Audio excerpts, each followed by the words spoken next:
First of all, the United States and North Korea have been in a state of war for the past 65 years. So what we're seeing today is nothing new. It was at the end of the Korean War in 1953, there was an armistice that was signed, which is a temporary ceasefire, not a permanent peace treaty. And the signatories to that armistice were the DPRK and the United States, not South Korea. And in the text of that agreement, it said within 3 months of signing this agreement, there should be a conference to settle this conflict permanently and discuss the withdrawal of all foreign troops. China did withdraw its troops, but that conference never happened. The US still keeps 28,500 troops since then in South Korea. Also, the South Korean military is under the command of US generals. The United States has wartime operational control, which means that if a war should break out in Korea, it's the United States that commands South Korean troops. The second point to note is that the US has always maintained a threat of a nuclear preemptive strike against North Korea. It had hundreds of nuclear weapons in the South between 1958 to 1991. And its war plan against North Korea includes the use of nuclear weapons preemptively. It also routinely exercises the collapse of the North Korean regime. So what's important for us to know is that this ongoing war on the Korean Peninsula is not between the North and the South, as many in the US like to say, especially the corporate media. It's between North Korea and the United States.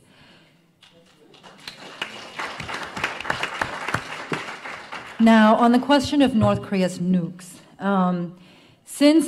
after the collapse of the Soviet Union, North Korea faced an existential crisis, both in terms of energy, because its fuel imports were suddenly cut off, but also the US was exercising regime collapse scenarios right at its border. So North Korea turned to develop nuclear weapons, both for energy purposes and as a deterrent against an attack. Why nukes as a deterrent? Well, simply because North Korea is such a small country and poor, and it cannot compete with the United States when it comes to conventional weapons. Nuclear weapon is the most economical and the most effective form of deterrent.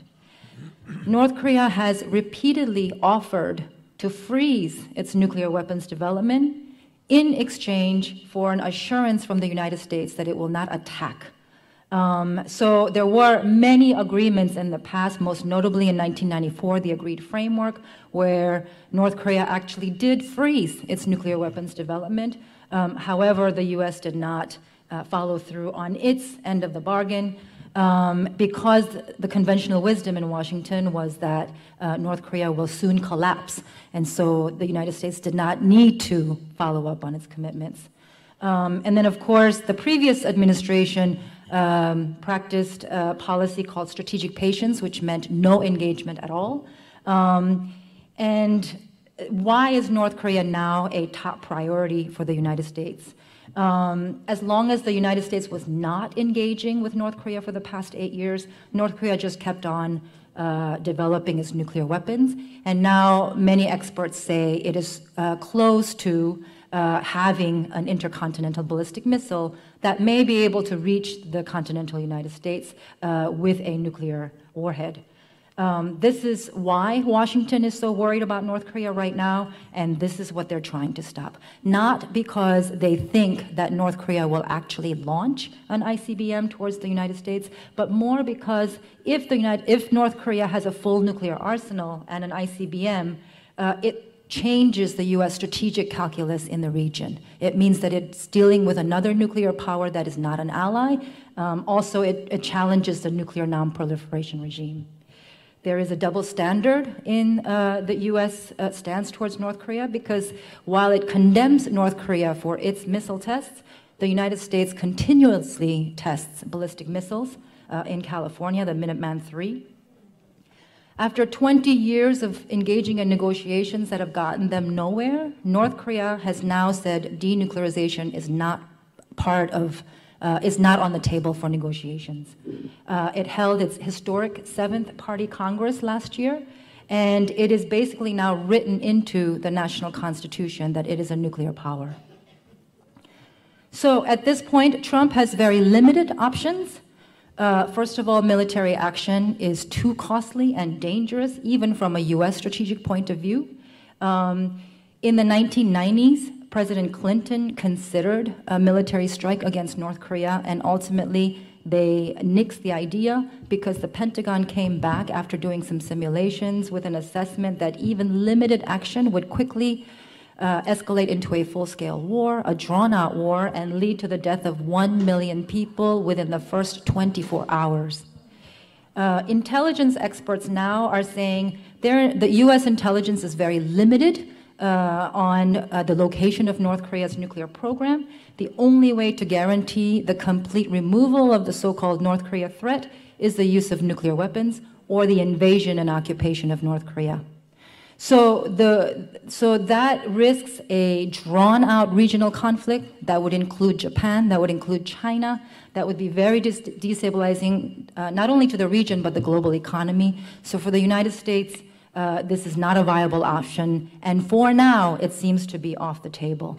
So the Trump administration's policy right now is called maximum pressure and engagement. This is basically intensifying sanctions, continuing military exercises, and it is trying to force North Korea to capitulate before getting to the negotiating table. But the problem with this is that this has been tried before and have not worked. As long as negotiations are based on denuclearization as the goal, it's not going to work because North Korea has already said that is off the table. Right now, the only sensible path that many, even in Washington, are calling for is a freeze of North Korea's nuclear weapons program in exchange for the United States ending its war games, abandoning its U.S. nuclear first strike prerogative, and also reaching a fundamental resolution to the ongoing conflict by signing a peace treaty that brings closure to the Korean War, and then finally withdrawing U.S. troops from the Korean Peninsula. I just want to end with one last point, which is that I have had many discussions with progressives in the United States that characterize North Korea as a belligerent for testing missiles and having nuclear weapons. But, you know, Brother Ajamu said last night very articulately that we stand for peace, but not without justice. And I agree with him wholeheartedly that we cannot talk about peace if the notion of peace is based on another people's subjugation. You know, I pose the question, if North Korea stopped testing missiles and gave up its nuclear weapons, does that truly mean peace? For the North Korean people, they have lived under US sanctions for almost 7 decades, and the constant fear of a US military attack. And for North Korea, justice would mean decolonization of the Korean Peninsula and the right to sovereignty. After 20 years of negotiating with Americans, it seems that North Korea has come to the conclusion that the only thing that the United States responds to is might. And that the only reason it hasn't gone down the route of Libya or Iraq is because it has nuclear weapons.